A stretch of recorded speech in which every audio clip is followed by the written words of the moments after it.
पतिं सुरगुरुं वन्दे जगत्कारणं वन्दे पन्नगभूषणं मृगधरं वन्दे पशूनां पतिं वन्दे सूर्यशशाङ्कवहिनयनं वन्दे मुकुन्दप्रियं वन्दे भक्तजनाश्रयं च वरदं वन्दे शिवं शङ्करम् ॐ मृत्युञ्जयाय रुद्राय नीलकण्ठाय शम्भवे अमृतेशाय शर्वाय महादेवाय ते नमः।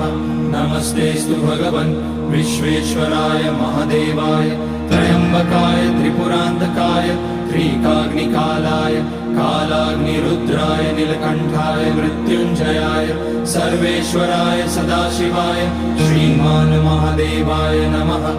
ॐ नमः शम्भवाय च मयोभवाय च नमः शङ्कराय च मय